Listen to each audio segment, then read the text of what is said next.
Digha press ক্লাবের বার্ষিক অনুষ্ঠানে অনুষ্ঠিত হলো দীঘা প্রেস ক্লাব সভাকক্ষে।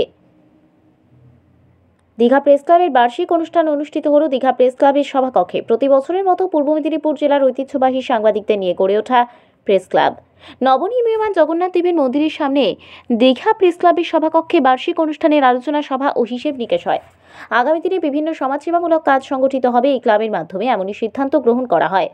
শুধু সংবাদ সংগ্রহ নয়, দীঘা প্রেস ক্লাবের তরফ থেকে সাংবাদিকরা সারা বছর ধরে বৃক্ষরোপণ, গরিব দুস্থ ছাত্রছাত্রীদের জন্য বিশেষ পদক্ষেপ গ্রহণ করে।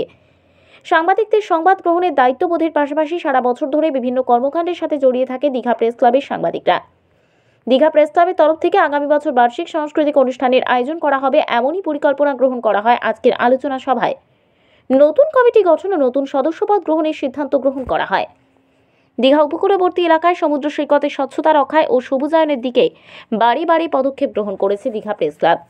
দীঘা প্রেস ক্লাবের বার্ষিক আলোচনা সভায় উপস্থিত ছিলেন সংস্থার সম্পাদক বিষ্ণুব্রত পণ্ডা ও সভাপতি চন্দন বারিক, কোষাধ্যক্ষ রাজীব নন্দী সহ সাংবাদিক কিরণ মান্না, রঞ্জন মহাপাত্র, রাধা গোবিন্দ মান্না, সর্বজিৎ সৎপতি, শঙ্কর শ্যামল, শেখ আতাউর রহমান, সমীরণ সাউ, মাখন মণ্ডল ও অন্যান্য সদস্যগণ।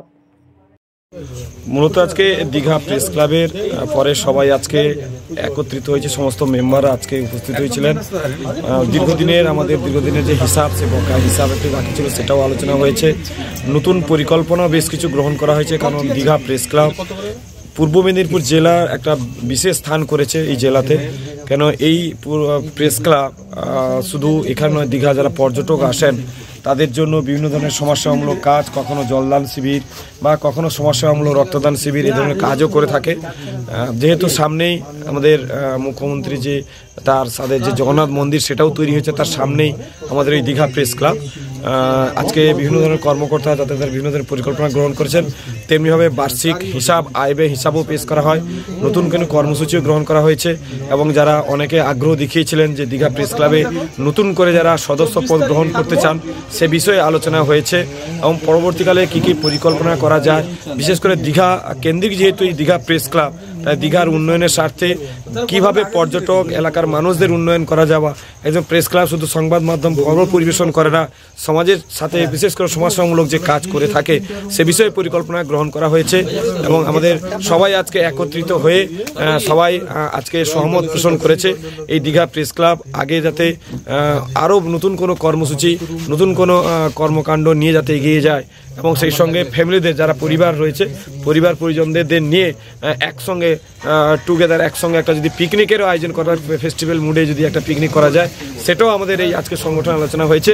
তাই প্রেস ক্লাবের সমস্ত সাংবাদিককে আমি যেরকম ধন্যবাদ জ্ঞাপন করি, তেমনি এই প্রেস ক্লাব নতুন কর্মসূচি এবং নতুন কোনো চিন্তাভাবনা নিয়ে শুধু সংবাদ মাধ্যম নয়, নতুন সমাজের নতুন আঙ্গিকে নতুনভাবে কিছু কাজ দেখানোর পরিকল্পনা আজকে গ্রহণ করা হয়েছে এই সভা থেকে। তাই ব্যক্তিগতভাবে সবাইকে, সকল সদস্যকে আন্তরিকভাবে, সামনে জগন্নাথ মন্দিরের উদ্বোধন হবে কিছুদিন, অক্ষয় তৃতীয়ার দিন, তার আগেই আমরা একটা নতুন করে কর্মসূচি একবার গ্রহণ করলাম, বসলাম, নতুন কর্মসূচিও গ্রহণ করলাম।